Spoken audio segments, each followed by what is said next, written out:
ಇವಾಗ present generation ಪ್ರೀತಿ ಪ್ರೇಮ ಅನ್ನೋ ವಿಚಾರದಲ್ಲಿ ಹೇಗೆ ಹೋಗ್ತಾ ಇದೆಯಲ್ಲಪ್ಪ ಅಂತ ನೆನೆಸ್ಕೊಂಡು ಭಯ ಆಗಲಿಕ್ಕೆ ಸ್ಟಾರ್ಟ್ ಆಯಿತು. ಯಾವಾಗ ಎಲ್ಲರ ಕೈಯಲ್ಲೂ ಮೊಬೈಲ್ ಸಿಗ್ತಾ ಹೋಯಿತೋ ಆ್ಯಂಡ್ ಯಾವಾಗ ಒಬ್ರಿಗೊಬ್ರು ಕನೆಕ್ಷನ್ ಅನ್ನೋದು ಬೇರೆ ಬೇರೆ ಪ್ರದೇಶಗಳಲ್ಲಿ ಹೆಚ್ಚಾಗ್ತಾ ಹೋಯಿತು, ಆವಾಗ ಸಂಬಂಧಗಳು ತನ್ನ ಬೆಲೆಗಳನ್ನು ಕಳ್ಕೊಳ್ಳೋದು. ಹುಡುಗ ಇದ್ದಾನೆ ಅಂತ ಅಂದರೆ ಅವನಿಗೆ ಒಂದು 4-5 ರಿಲೇಷನ್ಶಿಪ್, ಒಬ್ಳು ಹುಡುಗಿ ಇದ್ದಾಳೆ ಅಂದರೆ ಅವಳಿಗೊಂದು 4-5 ರಿಲೇಷನ್ಶಿಪ್ಸ್.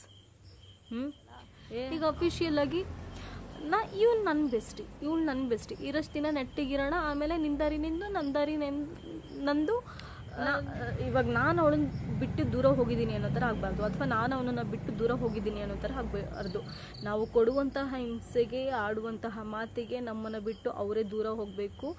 ಆ ರೀತಿ ಮಾಡುವಂತಹ ಮನಸ್ಥಿತಿಯನ್ನು ನಾವು ಇವತ್ತು ಬೆಳೆಸ್ಕೊಳ್ತಾ ಇದ್ದೀವಿ. ಇವತ್ತು ಎದ್ದಿಲ್ಲ ಇಂಥ ವಿಚಾರಗಳು, ಪರಿಸ್ಥಿತಿಗಳು, ಮನಸ್ಥಿತಿಗಳು ಮುಂದೆ ಯಾವ ಹಂತಕ್ಕೆ, ಯಾವ ಮಟ್ಟಿಗೆ, ಎಲ್ಲಿಗೆ, ಯಾರನ್ನು ಹೇಗೆ, ಯಾವ ಕ್ಷಣದಲ್ಲಿ ಕರ್ಕೊಂಡು ಹೋಗುತ್ತೆ ಅನ್ನೋದು ಗೊತ್ತಿಲ್ಲ. ಕಾಮಕ್ಕೆ, ಆ ಪ್ರೇಮವನ್ನು ತನ್ನ ಕಾಮಕ್ಕೆ ಬದಲಾಯಿಸ್ಕೊಳ್ಳುವಂತಹ ವ್ಯವಸ್ಥೆಯಲ್ಲಿ ಇವತ್ತು ನಾವು ಬದುಕ್ತಾ ಇದ್ದೀವಿ, ಆಯಿತಾ? ಬಟ್ ಇದನ್ನು ಯಾರೂ ಸೀರಿಯಸ್ಗೆ ನಾವು ಯಾರನ್ನು ಬ್ಲೇಮ್ ಮಾಡಬೇಕು? ಪೇರೆಂಟ್ಸ್ನ ಬ್ಲೇಮ್ ಮಾಡಬೇಕಾ, ಅಥವಾ ಗೌರ್ಮೆಂಟ್ಸ್ಗಳನ್ನ ಬ್ಲೇಮ್ ಮಾಡಬೇಕಾ, ಅಥವಾ ನಮ್ಮ ಮನಸ್ಥಿತಿನ ಬ್ಲೇಮ್ ಮಾಡ್ಕೋಬೇಕಾ, ಅಥವಾ ನಮಗೆ ಶಾಲಾ ಕಾಲೇಜುಗಳಲ್ಲಿ ಹೇಳ್ಕೊಡುವಂತಹ ಪಾಠದ ಕುರಿತು ಬ್ಲೇಮ್ ಮಾಡ್ಕೋಬೇಕಾ?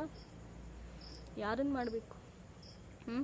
ಇವತ್ತು ಯಾವುದನ್ನು ಯಾರನ್ನು ಯಾವ ವಿಚಾರವನ್ನು ಕೇಳಬಾರ್ದು ಅಂತಹ ಪರಿಸ್ಥಿತಿಲಿ ಬದುಕ್ತಿದ್ದೀವಿ, ಅಂತಹ ವ್ಯವಸ್ಥೆಯಲ್ಲಿ ಬದುಕ್ತಿದ್ದೀವಿ. ಯಾರು ಯಾವುದನ್ನು ಪ್ರಶ್ನೆ ಮಾಡೋಕ್ಕಾಗಲ್ಲ. ಒಂದಷ್ಟು ಜನ ಬಂದಿರ್ತಾರೆ, ನಾನು ಇರೋದೇ ಹೀಗೆ, ಇದ್ದರೆ ಅಕ್ಸೆಪ್ಟ್ ಮಾಡ್ಕೊಳ್ಳಿ, ಇಲ್ಲಾಂದರೆ ರೈಟ್ ಹೇಳಿ, ನನ್ನ ಲೈಫು ನನಗೆ ಹೆಂಗೆ ಬೇಕೋ ಹಂಗೆ ಲೀಡ್ ಮಾಡ್ತೀನಿ, ನಿಂಗೆ ಇಷ್ಟ ಆಯ್ತಾ ನನ್ನ ಜೊತೆ ಇರು, ಬೇಡವಾ ಬಿಟ್ಟೋಗ್ತಾ ಇರು.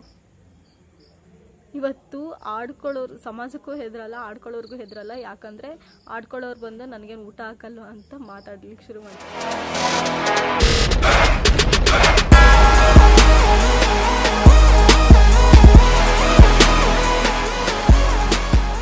ಹಾಯ್ ಹಲೋ ಎಲ್ರಿಗೂ ನಮಸ್ಕಾರ. ಎಲ್ಲರೂ ಹೇಗಿದ್ದೀರಾ? ನಾನು ಚೆನ್ನಾಗಿದ್ದೀನಿ, ನೀವು ಕೂಡ ಸಖತ್ತಾಗಿದ್ದೀರಾ ಅಂತ ಅನ್ಕೋತೀನಿ. ಇವತ್ತೇನು ವಿಚಾರ ಮಾತಾಡೋಕ್ಕೆ ಬಂದೆ ಅಂತ ಯೋಚನೆ ಮಾಡ್ತಿದ್ದೀರಾ? ಇವತ್ತೇನಿಲ್ಲ, ಹೀಗೆ ಏನೋ ಕೂತ್ಕೊಂಡು ಯೋಚನೆ ಮಾಡಬೇಕಾದ್ರೆ, ಸೊಸೈಟಿ ಬಗ್ಗೆ ಥಿಂಕ್ ಮಾಡಬೇಕಾದ್ರೆ, ಇವಾಗ ಪ್ರೆಸೆಂಟ್ ಜನ್ರೇಷನ್ನು ಪ್ರೀತಿ ಪ್ರೇಮ ಅನ್ನೋ ವಿಚಾರದಲ್ಲಿ ಹೇಗೆ ಹೋಗ್ತಾ ಇದೆಯಲ್ಲಪ್ಪ ಅಂತ ನೆನೆಸ್ಕೊಂಡು ಭಯ ಆಗಲಿಕ್ಕೆ ಸ್ಟಾರ್ಟ್ ಆಯಿತು. ಸೊ ಅದನ್ನು ನೋಡ್ತಾ ಇವಾಗ ನ್ಯೂಸ್ ತೆಗೆದ್ರೆ ಸಾಕು, ಅಥವಾ ಸೋಷಿಯಲ್ ಮೀಡಿಯಾ ಓಪನ್ ಮಾಡಿದ್ರೆ ಸಾಕು, ಎಲ್ಲೋ ಯಾರೋ ರೇಪ್ ಮಾಡಿದ್ನಂತೆ, ಪ್ರೀತಿ ಹೆಸ್ರಲ್ಲಿ ಮೋಸ ಮಾಡಿದ್ನಂತೆ, ಏನು ಸೋಷಿಯಲ್ ಮೀಡಿಯಾದಲ್ಲಿ ಒಂದಷ್ಟು ಪರಿಚಯ ಆಗಿತ್ತಂತೆ, ಅವನು ಆ ಥರ ಮೋಸ ಮಾಡ್ದ, ಈ ಥರ ಮೋಸ ಮಾಡ್ದ, ಬರೀ ಮೋಸ, ಕೊಲೆ, ವಂಚನೆ, ಸುಲಿಗೆ, ಇದನ್ನೇ ನಾವು ಸೋಷಿಯಲ್ ಮೀಡಿಯಾದಲ್ಲಿ ನೋಡಲಿಕ್ಕೆ ಆರಂಭ ಮಾಡಿಬಿಟ್ಟಿದ್ದೀವಿ. ಇವತ್ತು ನಾವು ನಿಜವಾಗ್ಲೂ ನಮ್ಮ ತನನ ನಾವು ಎಲ್ಲಿ ಕಳ್ಕೊತಾ ಇದ್ದೀವಿ? ಪ್ರೀತಿ ಅನ್ನೋದು, ಇವತ್ತು ಪ್ರೀತಿ ಅನ್ನೋ ಪದಕ್ಕೆ ಬೇಸರ ಬರಬೇಕು, ಆ ರೀತಿ ಪ್ರೀತಿ ಅನ್ನೋ ಹೆಸರನ್ನು ದುರುಪಯೋಗ ಪಡಿಸ್ಕೊಳ್ತಾ ಇದ್ದಾರೆ. ಅಷ್ಟು ಇವತ್ತು ನಮ್ಮ ಸಮಾಜ ಪ್ರೀತಿ ಅನ್ನೋ ಹೆಸರಲ್ಲಿ ಹಾಳಾಗ್ತಾ ಹೋಗ್ತಾ ಇದೆ. ಯಾವಾಗ ಎಲ್ಲ ಡಿಜಿಟಲೈಸ್ ಆಗ್ತಾ ಹೋಯ್ತೋ, ಯಾವಾಗ ಎಲ್ಲರ ಕೈಯಲ್ಲೂ ಮೊಬೈಲ್ ಸಿಗ್ತಾ ಹೋಯ್ತೋ ಆ್ಯಂಡ್ ಯಾವಾಗ ಒಬ್ರಿಗೊಬ್ರು ಕನೆಕ್ಷನ್ ಅನ್ನೋದು ಬೇರೆ ಬೇರೆ ಪ್ರದೇಶಗಳಲ್ಲಿ ಹೆಚ್ಚಾಗ್ತಾ ಹೋಯ್ತೋ, ಆವಾಗ ಸಂಬಂಧಗಳು ತನ್ನ ಬೆಲೆಗಳನ್ನು ಕಳ್ಕೊಳ್ಳೋದ್ರ ಜೊತೆಗೆ ಆ ಒಂದು ಪದದ ಒಂದು ಅರ್ಥ ಏನಿತ್ತಲ್ಲ, ಮೂಲ ಅರ್ಥ ಏನಿತ್ತಲ್ಲ, ಅದು ಸಂಪೂರ್ಣವಾಗಿ ಕಳೆದೋಗುವಂತಹ ಪರಿಸ್ಥಿತಿಯಲ್ಲಿ ನಾವು ಇವತ್ತು ಬದುಕ್ತಿದ್ದೀವಿ. ನಿಜವಾಗ್ಲೂ ಪ್ರೀತಿ ಅಂದರೆ ನಾವು ಅನ್ಕೋತಿದ್ವಿ, ಪ್ರೀತಿ ಅಂದರೆ ನಂಬಿಕೆ, ವಿಶ್ವಾಸ, ಪ್ರೀತಿ ಒಳಗೆ ಒಂದು ರೀತಿ ಸ್ನೇಹ ಇರುತ್ತೆ.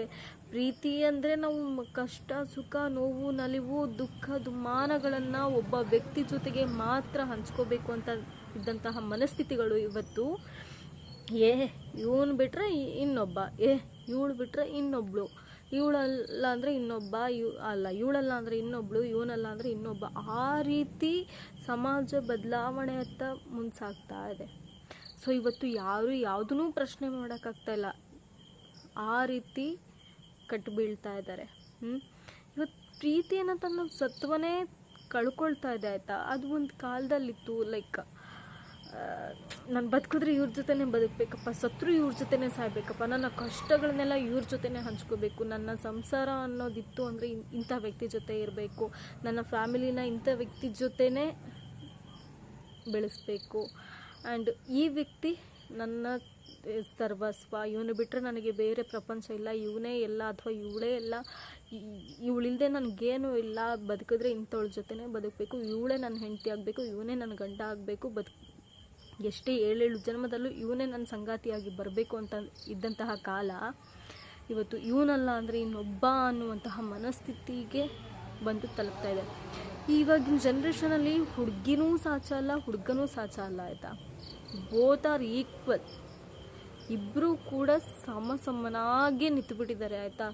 ಒಬ್ಬ ಹುಡುಗ ಪ್ರೀತಿ ಮಾಡ್ತಿದ್ದಾರೆ ಅಂದರೆ, ಒಬ್ಬ ಹುಡುಗ ಇದ್ದಾನೆ ಅಂತ ಅಂದರೆ ಅವನಿಗೆ ಒಂದು 4-5 ರಿಲೇಷನ್ಶಿಪ್, ಒಬ್ಳು ಹುಡುಗಿ ಇದ್ದಾಳೆ ಅಂದರೆ ಅವಳಿಗೊಂದು 4-5 ರಿಲೇಷನ್ಶಿಪ್ಸ್.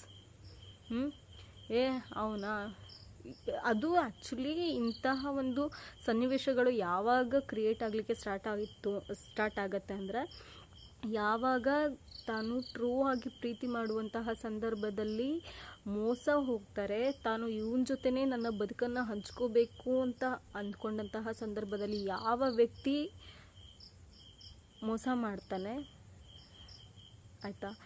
ಲೈಕ್ ನನ್ನ ಬದುಕು ಇವನದೇ ಜೊತೆ ಬದುಕಬೇಕು, ಸಂಸಾರ ಮಾಡಿದ್ರೆ ಇವನ ಜೊತೆನೇ ಮಾಡಬೇಕು, ನನ್ನ 7 ಜನ್ಮದಲ್ಲೂ ಇವನೇ ನನ್ನ ಗಂಡ ಆಗಬೇಕು ಅಥವಾ ನನ್ನ ಹೆಂಡತಿ ಆಗಬೇಕು ಅಂತ ಅಂದ್ಕೊಂಡು ಬದುಕನ್ನು ಆರಂಭ ಮಾಡಬೇಕು, ನಾನು ಪ್ರೀತಿ ಮಾಡಿದ್ರೆ ಕೊನೆಯವರೆಗೂ ಇವನೇ ನನ್ನೊಟ್ಟಿಗೆ ಇರಬೇಕು ಅಂತ ಅಂದ್ಕೊಂಡು ಆ ವ್ಯಕ್ತಿ ಜೊತೆ ಸಾವಿರಾರು ಕನಸುಗಳನ್ನು ಕಟ್ಕೊಂಡು ನನ್ನ ಬದುಕು ಹೀಗೆ ರೂಪುಗೊಳ್ಬೇಕು, ನನ್ನ ಬದುಕು ಇವನ ಜೊತೆ ಹೀಗಿರಬೇಕು, ಇಷ್ಟು ಚೆನ್ನಾಗಿರಬೇಕು, ನಾವಿಬ್ಬರು ಹಿಂಗೆ ಬದುಕಬೇಕು ಅಂತ ಒಂದಿಷ್ಟು ಸಾವಿರಾರು ಕನಸುಗಳನ್ನು ಕಟ್ಕೊಂಡಂತಹ ಸಂದರ್ಭದಲ್ಲಿ ನನ್ನ ಆಪೋಸಿಟ್ ಇರುವಂತಹ ಪ್ರೀತಿ ಹೆಸರಲ್ಲಿ ಹುಡುಗ ಆಗಿರ್ಬೋದು, ಹುಡುಗಿ ಆಗಿರ್ಬೋದು, ಆಕೆ ಯಾವಾಗ ಮೋಸ ಮಾಡ್ತಾಳೆ, ಮೋಸ ಮಾಡಿದಂತಹ ಸಂದರ್ಭದಲ್ಲಿ ಆ ಹುಡುಗ ಅಥವಾ ಹುಡುಗಿ ಮನಸ್ಥಿತಿ ಬದಲಾಗೋಗುತ್ತೆ. ಲೈಕ್ ಎಷ್ಟೋ ಜನ ಸತ್ತೇ ಹೋಗ್ತಾರೆ, ಅದು ಸೆಕೆಂಡ್ರಿ, ಆಯಿತಾ. ಬಟ್ ಎಷ್ಟೋ ಜನ ಅದನ್ನು ಓವರ್ಕಮ್ ಮಾಡಲಿಕ್ಕೋಸ್ಕರ ಪ್ರೀತಿ ಅನ್ನೋ ಹೆಸರಲ್ಲಿ ಇನ್ನೊಂದಷ್ಟು ಹುಡುಗರನ್ನ ಹಾಳು ಮಾಡೋದು ಅಥವಾ ಇನ್ನೊಂದಷ್ಟು ಹುಡುಗಿರನ್ನ ಹಾಳು ಮಾಡುವಂತಹ ಮನಸ್ಥಿತಿಯನ್ನು ಹೊಂದಿ ಪ್ರತಿಯೊಬ್ಬರ ಜೊತೆಗೆ ಪ್ಲೇ ಬಾಯ್ ಅಥವಾ ಪ್ಲೇ ಗರ್ಲ್ ಥರ ಆಟಾಡಲಿಕ್ಕೆ ಶುರು ಮಾಡ್ತಾರೆ. ಈಗಿನ ಕಾಲದಲ್ಲಿ ಹೆಂಗಾಗ್ಬಿಟ್ಟಿದೆ ಅಂದರೆ, ಹುಡುಗ ಸರಿ ಇದ್ದರೆ ಹುಡುಗಿ ಸರಿ ಇರಲ್ಲ, ಹುಡುಗಿ ಸರಿ ಇದ್ದರೆ ಹುಡುಗ ಸರಿ ಇರಲ್ಲ. ಅಂತಹ ವ್ಯವಸ್ಥೆಯಲ್ಲಿ ಪ್ರೀತಿ ಅನ್ನುವಂತಹ ಬಣ್ಣ ಹಚ್ಚಿ ಇವತ್ತು ಬದುಕ್ತಾ ಇದ್ದಾರೆ. ಆ್ಯಂಡ್ ಪ್ರೀತಿ ಹೋಗಲಿ, ಇವಾಗ ಇನ್ನೂ next level, next version besties ಅವರು ಏನು ಫ್ರೆಂಡ್ಗಿಂತ ಮೇಲೆ ಲವ್ವರ್ಗಿಂತ ಕೆಳಗೆ ಅನ್ನೋ ರೀತಿಯಲ್ಲಿ ಬೆಸ್ಟೀಸ್ ಅನ್ನೋದು ಒಂದು ಕ್ರಿಯೇಟ್ ಆಗಿಬಿಟ್ಟಿದೆ ಇವಾಗ, ಆಯಿತಾ. ಇವಾಗ ಅಫಿಷಿಯಲಿ ಪ್ರೀತಿ ಅಂತ ಅಂದರೆ ಅವನ ಜೊತೆನೇ ಬದುಕಬೇಕು, ಸಂಸಾರ ಮಾಡಬೇಕು, ಅಥವಾ ಅವಳ ಜೊತೆನೇ ಬದುಕಬೇಕು, ಸಂಸಾರ ಮಾಡಬೇಕು, ಈ ರೀತಿ ಎಲ್ಲ ಥಿಂಕ್ ಮಾಡ್ತಾ ಇದ್ವಲ್ಲ. ಈಗ ಅಫಿಷಿಯಲಾಗಿ ಇವಳು ನನ್ನ ಬೆಸ್ಟಿ, ಇರೋಷ್ಟು ದಿನ ನೆಟ್ಟಿಗಿರೋಣ, ಆಮೇಲೆ ನಿಂದಾರಿ ನಿಂದು ನಂದಾರಿ ನಂದು, ಲೈಕ್ ಇವಾಗ ಹೆಂಗಿದೀವೋ ಹಾಗೆ ಚೆನ್ನಾಗಿ ಮುಂದೆ ಫ್ಯೂಚರಲ್ಲೂ ಇರೋಣ ಅಂತ. ಲೈಕ್ ಸಿಚುವೇಶನ್ಶಿಪ್ಸ್ ಆ ಟೈಮಿಗೆ ಹೆಂಗೆ ಬೇಕೋ ಹಂಗೆ ಬದಲಾಗಿ ಆ ಸಂಬಂಧವನ್ನು ತಗೊಂಡೋಗುವಂತಹ ದರಿದ್ರ ವ್ಯವಸ್ಥೆಯಲ್ಲಿ, ದರಿದ್ರ ಕಾಲದಲ್ಲಿ, ದರಿದ್ರ ಮನಸ್ಥಿತಿಯಲ್ಲಿ ನಾವು ಇವತ್ತು ಬದುಕ್ತಾ ಇದ್ದೀವಿ. ಕೆಲವೊಂದನ್ನು ವಿತ್ ಪ್ರೂಫ್ ಹೇಳ್ಬೋದು, ಬಟ್ ಕೆಲವೊಂದನ್ನು ಪ್ರೂಫ್ಗಿಂತ ಅರ್ಥ ಮಾಡ್ಕೊಳ್ಳೋದು ಇಂಪಾರ್ಟೆಂಟ್ ಆಗುತ್ತೆ ಅಲ್ವಾ. ನಮ್ಮ ಸಮಾಜ, ನಮ್ಮ ಪರಿಸ್ಥಿತಿ ಹೇಗೆ ಬದಲಾಗ್ತಿದೆ ಅನ್ನೋದನ್ನು ಪ್ರೂಫ್ಗಳಿಗಿಂತ ಅರ್ಥ ಮಾಡ್ಕೊಳ್ಳೋದು ಇಂಪಾರ್ಟೆಂಟ್ ಆಗುತ್ತೆ. ಲೈಕ್ ಅವಾಗ ಆ್ಯಕ್ಚುಲಿ ನಾವು ಚಿಕ್ಕವರಿರ್ತಾ ಒಬ್ಬರು ಯಾರೋ ಪ್ರೀತಿ ಮಾಡಿ ಮದುವೆ ಆಗಿದ್ದವ್ರು ಅಂದರೆ, ಅಯ್ಯೋ ಅವರ ಪ್ರೀತಿ ಮಾಡಿದ್ರ ಅಂತ ಅಂತಿದ್ವಿ. ಅದು ಹೋಗ್ತಾ ಸ್ವಲ್ಪ ಬದಲಾಗ್ತಾ ಮರ್ಯಾದೆ ಹೋಗೋದು ಬೇಡ, ಪ್ರೀತಿ ಮಾಡಿದಾರಂತೆ ಮದುವೆ ಮಾಡಿಕೊಟ್ಬಿಡೋಣ ಅನ್ನೋಂಥ ಮನಸ್ಥಿತಿ ಬಂದರು. ಇವಾಗ ಪ್ರೀತಿ ಮಾಡಿದ್ರಂತೆ, ಇಷ್ಟು ವರ್ಷ ಅವ್ರು ಪ್ರೀತಿ ಮಾಡ್ತಿದ್ದಾರಂತೆ, ಪ್ರೀತಿ ಮಾಡಿದವರು ದೂರ ಆಗಿಬಿಟ್ರಂತೆ ಅಂತ ಒಂದಷ್ಟು ದಿನ ಆಯಿತು. ಏನೇವನು ಮೊನ್ನೆ ತಾನೇ ಪ್ರೀತಿ ಮಾಡ್ತಾ ಇದ್ದ, ಯಾವುದೋ ಹುಡುಗಿನ ಅಥವಾ ಯಾವುದೋ ಹುಡುಗನ ಪ್ರೀತಿ ಮಾಡ್ತಾಯಿದ್ರು, ಇವತ್ತೆಲ್ಲ ಇನ್ನೊಬ್ಬನ ಜೊತೆ ಓಡಾಡ್ತಿದ್ದಾನಲ್ಲೇ, ಈ ರೀತಿ ಬದಲಾಯಿತು. ಇವಾಗ ಪ್ರೀತಿ ಮನೆ ಹಾಳಾಗೋಗ್ಲಿ, ಇವತ್ತು ಫ್ರೆಂಡ್ಸ್ ವಿತ್ ಬೆನಿಫಿಟ್ ಅನ್ನೋ ಥರ ಆಗ್ಬಿಟ್ಟಿದೆ. ಬೆಸ್ಟೀಸ್ ಕಾನ್ಸೆಪ್ಟು ಹೋಯಿತು, ಇವಾಗ ಫ್ರೆಂಡ್ಸ್ ವಿತ್ ಬೆನಿಫಿಟ್ ಅನ್ನೋ ಕಾನ್ಸೆಪ್ಟ್ ಬಂತು. ಸೊ ಹೆಂಗಾಗ್ಬಿಟ್ಟಿದೆ ಅಂದರೆ, ಲೈಕ್ ಇವಳು ಕೂಡ ಸರಿ ಇರೋಷ್ಟು ದಿನ ನೆಮ್ಮದಿಯಾಗಿರೋಣ, ಇವನು ಕೂಡ ಇರೋಷ್ಟು ದಿನ ನೆಮ್ಮದಿಯಾಗಿರೋಣ. ನೋಡಪ್ಪ ನಾನಂತರೂ ನಿನ್ನ ಮದುವೆ ಆಗೋಕ್ಕಾಗಲ್ಲ, ನೋಡಮ್ಮ ನಾನಂತರೂ ನಿನ್ನ ಮದುವೆ ಆಗೋಕ್ಕಾಗಲ್ಲ, ಇರೋಷ್ಟು ದಿನ ಇಷ್ಟು ದಿನ ಖುಷಿಯಾಗಿರೋಣ, ಆರಾಮಾಗಿರೋಣ, ನೆಮ್ಮದಿಯಾಗಿ ಲೈಫಾಗಿರೋಣ, ಇದ್ರೆ ನೆಮ್ಮದಿಯಾಗಿರಬೇಕು ಅಂತಾರೆ. ಆ ಒಂದು ಸಂಬಂಧವನ್ನು ಬೆಳೆಸ್ಕೋತಾರೆ. ಅದು ತಾತ್ಕಾಲಿಕ ಮಟ್ಟಕ್ಕೆ ಮಾತ್ರ ಬಳಸ್ಕೊಳ್ಳೋದು, ಅದು ಫ್ಯೂಚರಲ್ಲಿ ಕಂಟಿನ್ಯೂ ಆಗಲ್ಲ. ಆ್ಯಂಡ್ ಫ್ಯೂಚರಲ್ಲಿ ಇನ್ಯಾವನೋ ಒಬ್ಬ ಬಲಿಕಾ ಬಕ್ರನೋ ಇನ್ಯಾವಳೋ ಒಬ್ಬಳು ಬಲಿಕಾ ಬಕ್ರಿನೂ ಸಿಗ್ತಾ ಹೋಗ್ತಾಳೆ. ಸೊ ಅವ್ರ ಜೊತೆ ಮತ್ತೆ ಸಂಬಂಧವನ್ನು ಹುಟ್ಟಾಕೊಳ್ತಾರೆ.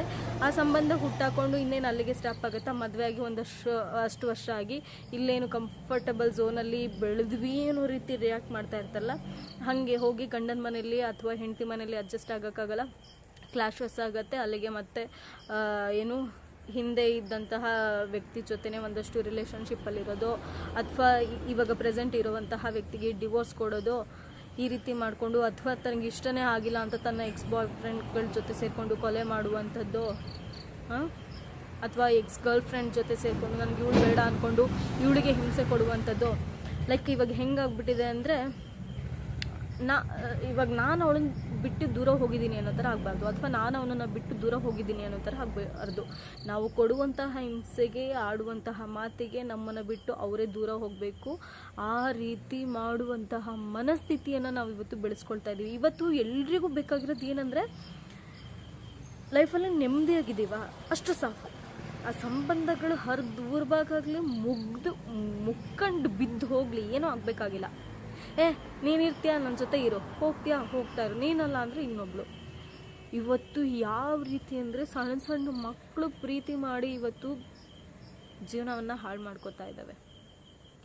ನಮಗೆ ಆ್ಯಕ್ಚುಲಿ ನಾವು SLC ಕಂಪ್ಲೀಟ್ ಆಗೋವರೆಗೂ ಲವ್ ಅಂದರೆ ಏನು ಅಂತ ಗೊತ್ತಿರಲಿಲ್ಲ.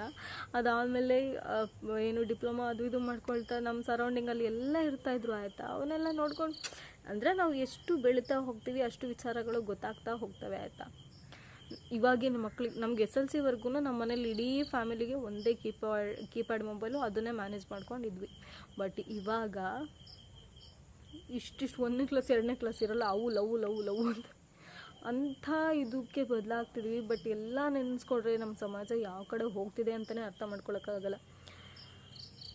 ಆ ಒಂದು ಪವಿತ್ರವಾದ ಪ್ರೀತಿ ಅನ್ನೋ ಪದನ ಇವತ್ತು ಹಾಕಿ ತುಳಿದು ಹಾಕ್ಬಿಡ್ತಾ ಇದ್ದಾರೆ, ಕೆಟ್ಟದಾಗಿ ಬಳಸ್ಕೊಳ್ತಾ ಇದ್ದಾರೆ.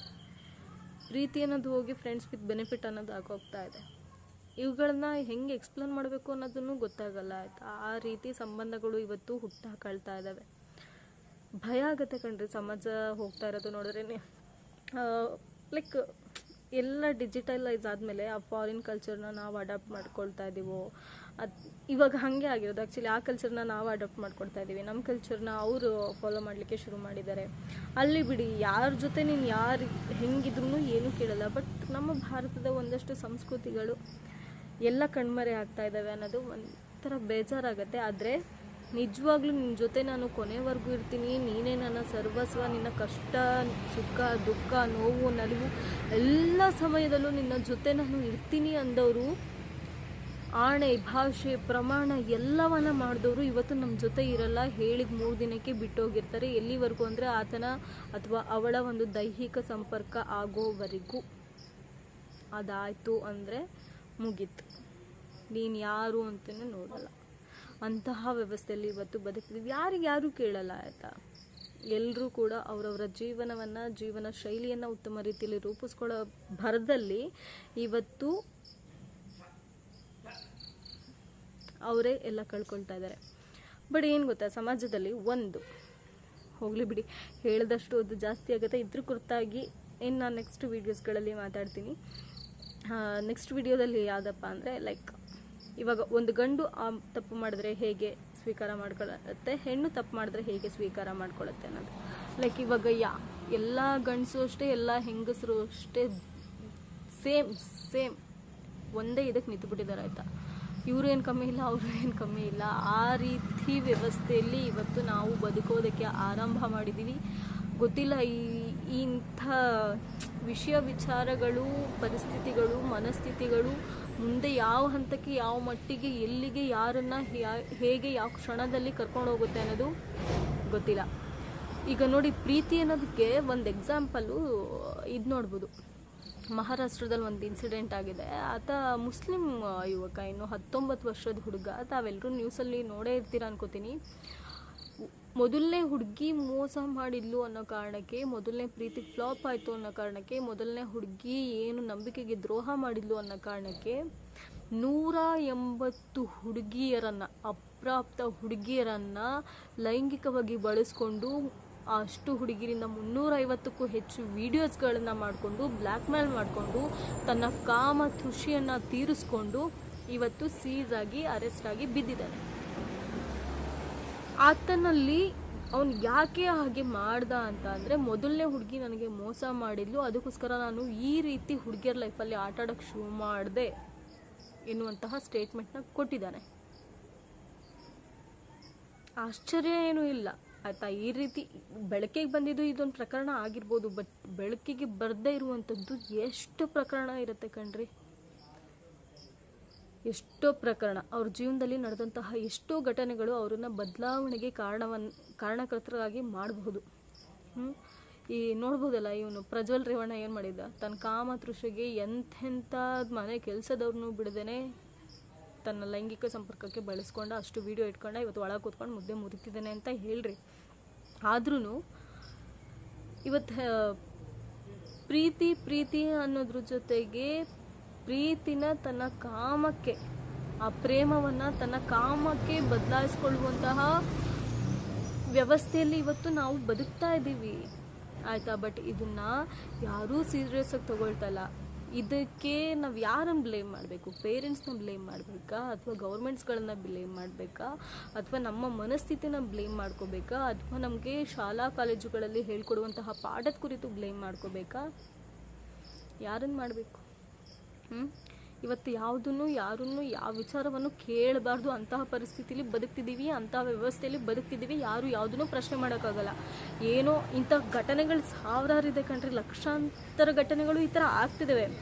ಬಟ್ ಬೆಳಕಿಗೆ ಬರೋದು ಎಲ್ಲೋ 1% ಆದರೆ 99% ಇಂತಹ ಘಟನೆಗಳು ಬೆಳಕಿಗೆ ಬರಲ್ಲ.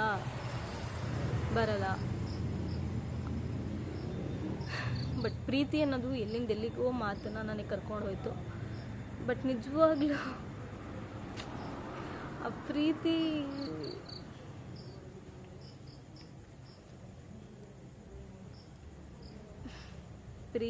ಪ್ರೇಮ ಪ್ರಣಯ ಅಂದ್ಕೊಂಡು ಇವತ್ತು ಎಷ್ಟು ಮೋಸ ಹೋಗ್ತಿದ್ದೀವಿ, ಎಷ್ಟು ಅನ್ಯಾಯ ಆಗ್ತಿದೆ, ಎಷ್ಟು ದೌರ್ಜನ್ಯ ಆಗ್ತಾ ಇದೆ ಪ್ರೀತಿ ಹೆಸರಲ್ಲಿ. ಇವತ್ತು ಯಾರು ಯಾವುದನ್ನು ಪ್ರಶ್ನೆ ಮಾಡದಿರುವಂತಹ ಪರಿಸ್ಥಿತಿಗೆ ನಾವು ಬರ್ತಾ ಇದ್ದೀವಿ. ಎಷ್ಟೋ ಜನ ನಾನು ಈ ವಿಚಾರವನ್ನು ಹೇಳ್ಕೊಂಡ್ರೆ ಎಲ್ಲಿ ನನ್ನನ್ನು ಕೀಳಾಗಿ ನೋಡ್ತಾರೋ ಅನ್ನುವಂತಹ ಮನಸ್ಥಿತಿಲಿ ಬದುಕ್ತಿದ್ದೀವಿ. ಹೀಗೆ ಬದುಕಿದ್ರು ಎಷ್ಟೋ ಜನ ಇನ್ನೊಂದಷ್ಟು ಜನ ಬಂದಿರ್ತಾರೆ. ನಾನು ಇರೋದೇ ಹೀಗೆ ಇದ್ದರೆ ಅಕ್ಸೆಪ್ಟ್ ಮಾಡ್ಕೊಳ್ಳಿ, ಇಲ್ಲಾಂದರೆ ರೈಟ್ ಹೇಳಿ. ನನ್ನ ಲೈಫು ನನಗೆ ಹೆಂಗೆ ಬೇಕೋ ಹಂಗೆ ಲೀಡ್ ಮಾಡ್ತೀನಿ. ನಿಂಗೆ ಇಷ್ಟ ಆಯ್ತಾ ನನ್ನ ಜೊತೆ ಇರು, ಬೇಡವಾ ಬಿಟ್ಟೋಗ್ತಾ ಇರು. ಇವತ್ತು ಆಡ್ಕೊಳ್ಳೋರು ಸಮಾಜಕ್ಕೂ ಹೆದರಲ್ಲ, ಆಡ್ಕೊಳ್ಳೋರ್ಗೂ ಹೆದರಲ್ಲ. ಯಾಕಂದರೆ ಆಡ್ಕೊಳ್ಳೋರು ಬಂದು ನನಗೇನು ಊಟ ಹಾಕಲ್ಲ ಅಂತ ಮಾತಾಡ್ಲಿಕ್ಕೆ ಶುರು ಮಾಡ್ತಾರೆ. ಸೊ ಸ್ನೇಹಿತರೆ, ಮಾತಾಡ್ತಾ ಇದ್ರೆ ನಾನು ಹಿಂಗೆ ಮಾತಾಡ್ತಾನೆ ಇರ್ತೀನಿ. ಆ್ಯಂಡ್ ಇದಾಗಿತ್ತು ಇವತ್ತಿನ ವೀಡಿಯೋಸ್. ಯಾರೆಲ್ಲ ವೀಡಿಯೋ ನೋಡ್ತಿದ್ದೀರಾ ಅವರೆಲ್ಲ ಹೀಗೆ ಸಪೋರ್ಟ್ ಮಾಡ್ತಾಯಿರಿ ಅಂತ ಹೇಳ್ತಾ, ಯಾರೆಲ್ಲ ಮೇಘನಾ ಯುಶಂಕರ್ ಘಟ್ಟ ಯೂಟ್ಯೂಬ್ ಚಾನಲ್ನ ವೀಕ್ಷಣೆ ಮಾಡಿದ್ರಿ ಅವರೆಲ್ಲ ಲೈಕ್ ಮಾಡಿ, ಶೇರ್ ಮಾಡಿ, ಕಾಮೆಂಟ್ ಮಾಡಿ ಅಂತ ಹೇಳ್ತಾ ಈ ಮಾತನ್ನು, ಇವತ್ತಿನ ಪ್ರೀತಿಯ ವಿಚಾರವನ್ನು ಇಲ್ಲಿಗೆ ಮುಕ್ತಾಯ ಮಾಡ್ತಾ ಇದ್ದೀನಿ. ಹೀಗೆ ನನ್ನ ಯೂಟ್ಯೂಬ್ ಚಾನಲ್ನ ನೋಡ್ತಾ ಇರಿ, ಶೇರ್ ಮಾಡ್ತಾಯಿರಿ, ಲೈಕ್ ಮಾಡ್ತಾಯಿರಿ ಆ್ಯಂಡ್ ಸಪೋರ್ಟ್ ಮಾಡ್ತಾಯಿರಿ ಅಂತ ಹೇಳ್ತಾ bye, take care, love you all.